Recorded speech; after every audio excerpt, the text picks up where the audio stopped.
if you understand, just from simple overview of what happened in Gan Eden, you see that Adam and HaRa were given the mitzvot they were given, and then the Nachash comes into the picture, and he doesn't force anything. I mean, it's not like he attacks anyone. It's not like he coerces anyone. He doesn't extort anything from anyone. He basically has this kind of a tricky, slippery kind of argument. So, we're used to thinking in a kind of childish way, good and evil. Bad people are like those are the kids that hit other kids, and the good kids are the ones that make them feel good and give them cookies, etc. Apple juice is key. So, a more sophisticated understanding, if this is the story that introduces evil into the world, like there was no evil until it happened, so evil doesn't happen by force, evil doesn't happen by fiat, there's no coercion or extortion. The whole story is based on seduction, on enticement, on convincing. You can piece together an argument that sounds logical, but at the end of the day, if you understand how evil works, it's all an idea of attraction, seduction, enticement, almost intoxication. This is the nature of Yetzer HaRa. Anytime you find someone doing something wrong, you can't make the argument, I'm doing it because I'm forced to, because I have no choice. We don't even define evil that way. So again, if someone pushed me out of a building, I landed on somebody else and killed him, what could I have done? I can't fly. So that's not evil. Technically, am I the one that hit him and killed him? Perhaps. It's not evil. It's not prosecutable. It's not something that I can be, taken to task over. Evil is, by definition, this concept of being tempted to do the wrong thing. And we can build another layer on that, which is, evil isn't even an essence in and of itself. It's usually, it draws its existence, it bases its existence in some concept that somewhere, somehow, is partially good. So what am I attracted to? Everyone's attracted to good. Good is the best. There's no beating good. Different kinds of good. There's good and there's better and there's best. And sometimes you substitute one good for the other. Maybe I'm attracted to the good in something, but I ignore the bad in it. That's where it gets complicated. And the more sophisticated your understanding of how Yetzer HaRa works, the more facile you'll be at ignoring or avoiding the avirot when they come up. Like if you understand what tempts you to do something and why that's the case, you're better able to deal with it. How does drug rehab work?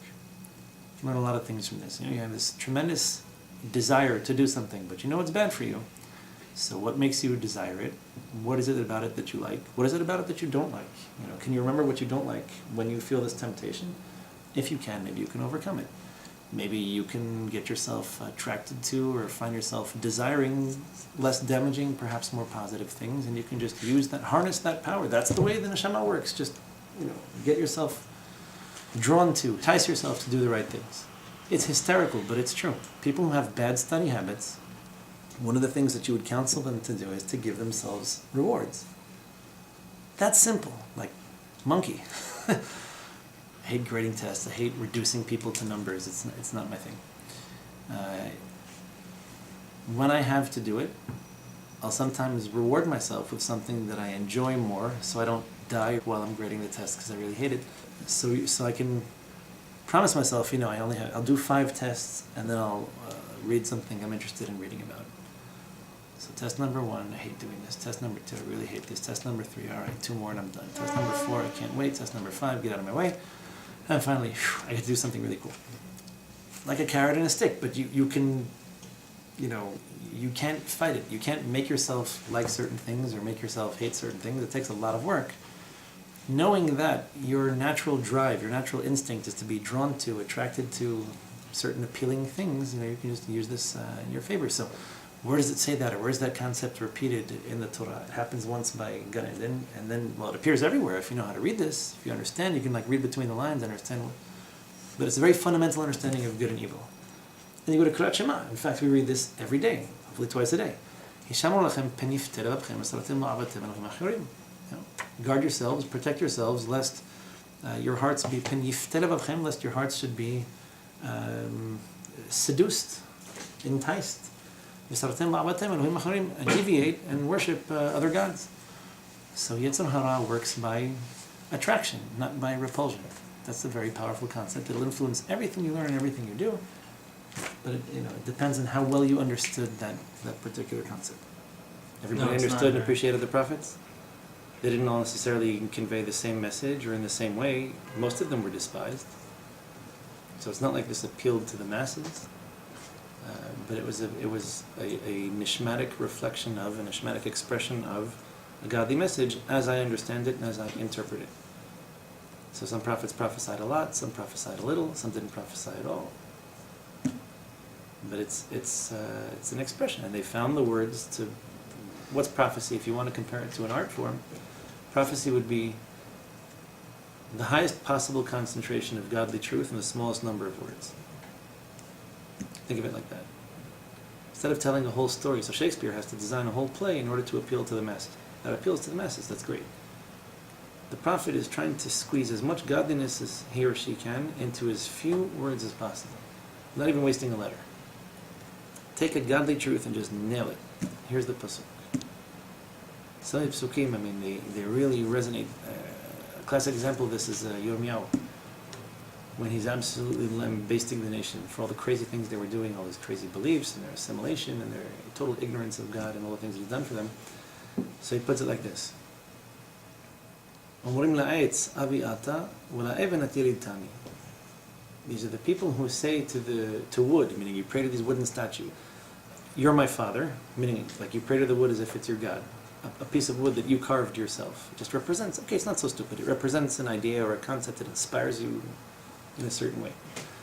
So they say to the wood, you're my father, and to stone you say, like marble, you're the one who gave birth to me, like this is my father, this is my mother. Total ignorance of Hashem, of the Shekhinah, of the Neshama, these concepts. They turn their necks to me and not their faces, like they have completely ignored me, I'm behind them. and yet they never cease, they never fail when things are bad to turn to me and say, please save me. Like, up until now I was praying to the sticks and the stones and the marble and the fish and the birds and everything, the sun, the moon and the stars. And you never, like the biggest insult is that you come back to Hashem and say, please save me. Please save me now? Now you want my help? Now you decided that I'm the only one who can help you? It's amazing. You pray to inanimate objects, and yet whenever you fall apart, you always come around to this realization that maybe I need Hashem on my side. Maybe I did something wrong. It's this pasuk, it's classic, and you can compare this to your relationships with other people. When you need something, you can tell who your friends are and who your real friends are when you actually need something. People come looking for you when they need something. It's a little bit of an insult. So it's not like we don't want people to come ask for your help when we can give it. It's just that we have this expectation that relationships be somewhat two-way, reciprocal. Like I'll help you and you'll help me. We're back to V'ahavta l'reacha kamocha. It's nice when people think about each other and how we can help make each other's lives more pleasant. It's not so nice when one person takes advantage of another, when one person avails him or herself of all the help that you can offer and then offers you nothing in return, particularly when you need the help. But this is the nature of people, and so Yirmiyahu Navi is basically telling you, that this reality shakes the heavens and the earth. It is an injustice of biblical proportions. How on earth can you be such an insult to your Creator? What could you do to be more insulting to Hashem than ignore Him all the time, and then have the chutzpah to come back and say, please help me? So what does the Navi typically say in a situation like this? Have you already consulted the sun, the moon, and the stars? Did you talk to your wood and your stone today? What, any of these things capable of helping you? The Mishnah in the 8th chapter of Yom Kippur, Masechet Yoma, the Mishnah says, someone who says, I'm a traditional Jew, I do my avirot, and then I go to confession on Yom Kippur, give a little money to the Knesset, and everything is halil, everything is small. So, someone who says, I'm going to do avirot and do teshuvah, so his avirot are genuine, his teshuvah is not. Why do you expect that every opportunity in the world will be given to you ad infinitum? You just constantly keep on doing whatever you feel like doing, and always you can do teshuvah whenever you feel like it. So that may be true, or may be more true, if your mistakes are genuine mistakes, and your teshuvah is genuine teshuvah. if you have in the back of your mind, I promise this is the last time until I do it again, then you aren't doing teshuvah. What's wrong then is your understanding, and your understanding needs to be broken. It needs to be broken. No, you can't keep on doing this to me.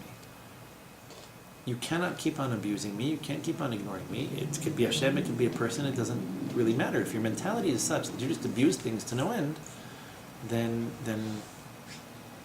you're expecting Hashem to enable this. You're asking Hashem for money to buy heroin. This is helpful to you?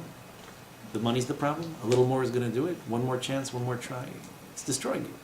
So Hashem will not allow you to keep this vicious cycle going. He'll interrupt it.